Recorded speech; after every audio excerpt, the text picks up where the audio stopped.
On remonte déjà aux indépendances. En 1964, il faut savoir que la polygamie a été interdite dès 1964. Et ensuite, les femmes étaient encore sous tutelle de leurs époux, à savoir qu'elles ne pouvaient pas passer d'actes toutes seules, elles ne pouvaient pas travailler sans l'autorisation de leurs époux, elles ne pouvaient pas ouvrir de compte bancaire sans l'autorisation de leurs époux. Je parle de la situation de la femme mariée. Une femme célibataire, bien évidemment, avait ces droits-là. Mais dès l'instant où vous vous mariez, vous passiez sous la tutelle de votre époux. 1983, grand chamboulement, grande réforme, qui vont donc justement, comme je vous ai dit, avec les réformes internationales, puisqu'en 1977, nous avons eu la journée justement internationale des droits de la femme. Et donc 1983, grande réforme en Côte d'Ivoire, qui, les lois permettent enfin aux femmes d'exercer une profession sans l'autorisation de leur époux, d'ouvrir un compte en banque sans l'autorisation de leur époux.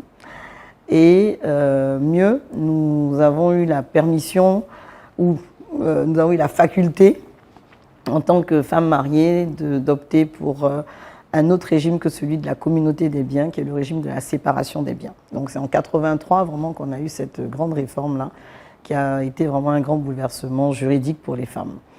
Ensuite, évidemment, entre-temps, il y a eu différentes lois, mais pour rester dans les grandes réformes, il a fallu attendre 1998 déjà, une première grande réforme qui a modifié le divorce et qui a permis, en plus du divorce pour faute, un divorce par consentement mutuel. Voilà, donc c'était quand même un changement favorable, car les divorces pour faute cristallisaient beaucoup de tensions entre les femmes et les hommes, et puisqu'il fallait nécessairement démontrer la faute de l'autre pour pouvoir s'en séparer. Alors que maintenant, avec le consentement mutuel, vous êtes d'accord tous les deux, il s'agit d'une procédure amiable et comme son nom l'indique, mutuelle, vous vous mettez ensemble pour décider de vous séparer. Une autre réforme importante au niveau de l'évolution des droits des femmes est intervenue en 2013. Je vous ai dit tout à l'heure 83, 2013, grande réforme qui supprime la notion de chef de famille. C'est-à-dire que le mari, depuis 2013, n'est plus le chef de la famille, c'est la gestion conjointe des époux. Donc ça, c'est une grande réforme, puisque avec la suppression donc, de chef de famille, ça entraîne évidemment une cascade d'autres réformes dans d'autres domaines, notamment en matière fiscale, où la femme mariée maintenant peut bénéficier des parts dues à son statut de femme mariée et aux enfants qu'elle aura sur sa part d'IGR. Alors qu'avant, en tant que célibataire, elle ne pouvait pas en bénéficier. Donc ça, c'est une grande réforme aussi. On a eu des grandes réformes en 2019, où là, c'est le droit de la famille qui a été vraiment réformé, notamment donc, la filiation, le mariage, les successions, etc.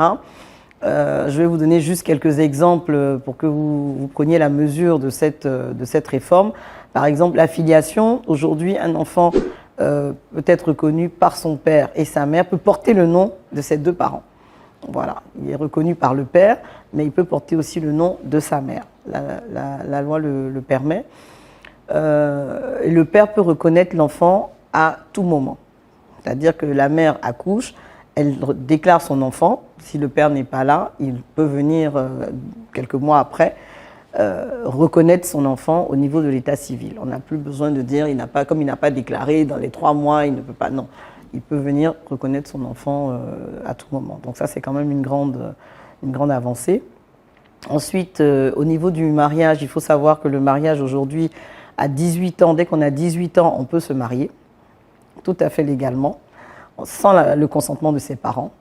Il suffit qu'on ait 18 ans.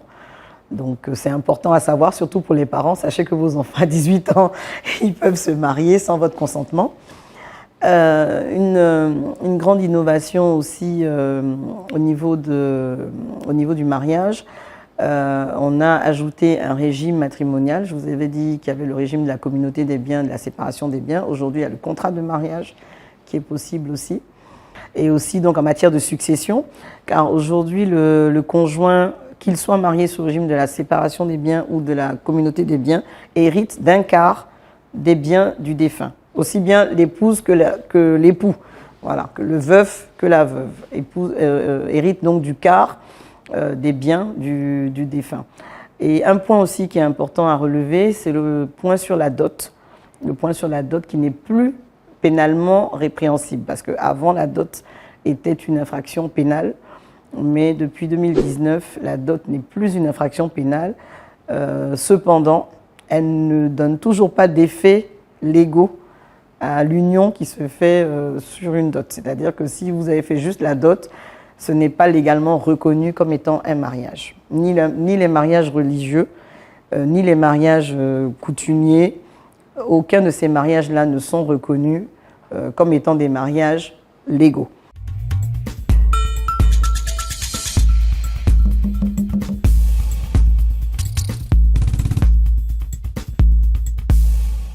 La Côte d'Ivoire a pris des textes de loi justement pour réprimer ces violences, pour protéger les femmes. Pour protéger les femmes. Donc les textes de loi existent. En matière de réglementation, nous sommes assez bien couverts. Maintenant, c'est un problème d'éducation, un problème de mentalité. Comme on dit chez nous, la coutume à la vie dure. Et nous avons ces problèmes socio-culturels qui sont vraiment des vrais freins, des vrais blocages pour l'évolution de certains droits des femmes. Et notamment en matière de violences basées sur le genre. Parce que c'est vrai, vous avez les violences physiques, où là, c'est la force physique de l'homme qui s'exerce sur la femme. Là, je pense que c'est un problème d'éducation, parce que si on éduque nos enfants, nos garçons, dès le bas âge, à respecter la femme, à savoir que le corps de la femme, ce n'est pas un tam-tam, ça ne leur appartient pas, il y a des comportements qu'ils n'auront pas. Donc l'éducation, à la base.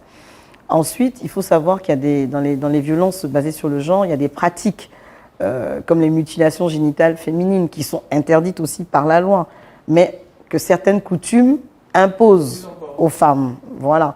Donc ça aussi, c'est toute une lutte qu'il faut mener, qui n'est pas simple, parce qu'elle fait appel à nos coutumes. Donc c'est pour ça que nous faisons beaucoup de sensibilisation, de renforcement de capacités au niveau des guides religieux, des guides traditionnels, des leaders communautaires, pour leur expliquer les effets néfastes de ces pratiques sur la santé des femmes. Parce que c'est de ça qu'il s'agit. Vous voyez, quand vous êtes victime d'excision, vous avez beaucoup de conséquences par la suite, notamment au niveau de vos accouchements, ensuite des problèmes d'incontinence urinaire, etc., des problèmes de fistules. Vous voyez, donc il y a beaucoup de problèmes de santé et c'est ce que nous expliquons donc aux communautés pour les amener à arrêter ces pratiques. Vous avez aussi le problème du mariage des enfants, mariage précoce, c'est-à-dire une fille de 12 ans, de 13 ans qui est mariée. Vous voyez les conséquences aussi néfastes sur sa santé. Son corps n'est pas encore totalement bien formé et déjà elle va être porteuse de grossesse. Vous voyez les conséquences que ça peut avoir sur sa vie future. Donc quand vous parliez des solutions, c'est vraiment de la sensibilisation et c'est ce que nous faisons sur le terrain.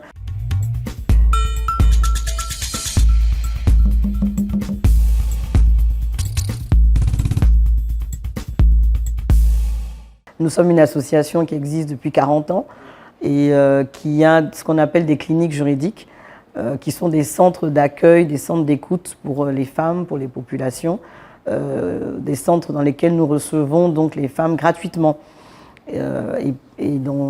pour lesquels nous donnons des conseils, nous leur donnons des conseils, nous les orientons et voilà, nous les assistons. Et donc nous sommes sur toute l'étendue du territoire de la Côte d'Ivoire. Et bien évidemment, je dis nous encore parce que nous ne sommes pas seuls. Il y a beaucoup d'ONG, d'associations qui œuvrent en matière de droits des femmes, en matière de santé sexuelle, reproductive, en matière de droits de l'homme tout simplement. Et c'est pour ça que je dis nous, parce que c'est tous ensemble en fait que nous menons ce combat. Nous avons une plateforme notamment pour la lutte contre la violence basée sur le genre, une plateforme dans laquelle même se trouvent les forces de l'ordre, les corps habillés, les institutions, le ministère de la femme, de la famille et de l'enfant. Vous voyez, et c'est ensemble que nous essayons de trouver des solutions à ces problèmes.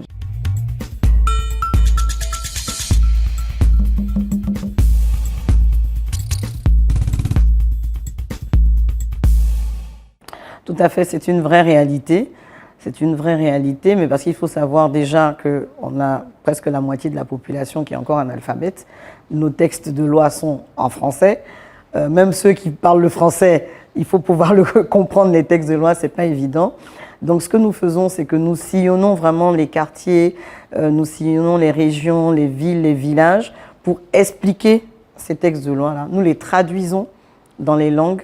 Nous faisons des émissions radio dans les langues. Nous travaillons beaucoup avec les radios de proximité et nous faisons donc la vulgarisation. Mais nos moyens ne sont pas très importants non plus, donc on n'arrive peut-être pas à toucher toute la population, mais grâce à des émissions aussi comme la vôtre, ça nous permet aussi de faire cette vulgarisation du droit.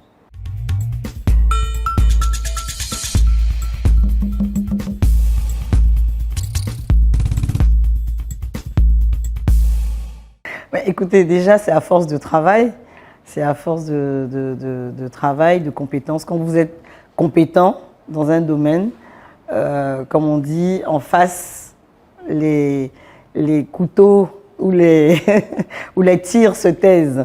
Voilà, donc déjà, c'est le travail, c'est la rigueur, beaucoup de rigueur et beaucoup de courage aussi, parce que voilà, il faut oser. C'est des postes de responsabilité dans lesquels vous êtes amené à travailler avec des personnes d'un certain niveau. Et donc, il ne faut pas avoir peur. Il ne faut pas avoir peur, il faut oser. Et voilà, c'est ce que je peux dire un peu.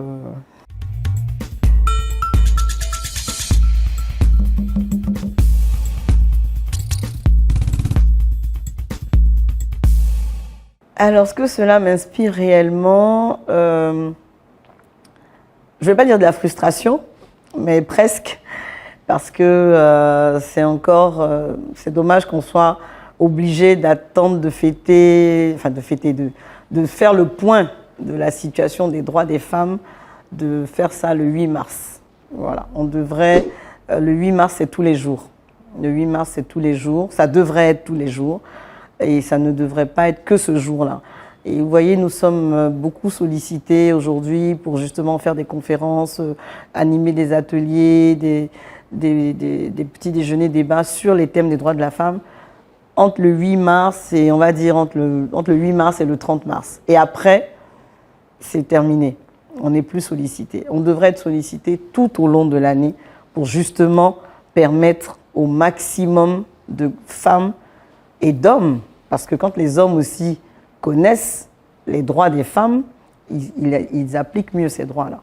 Voilà. Et les femmes aussi, quand elles connaissent leurs droits, elles savent comment saisir les tribunaux en cas de problème.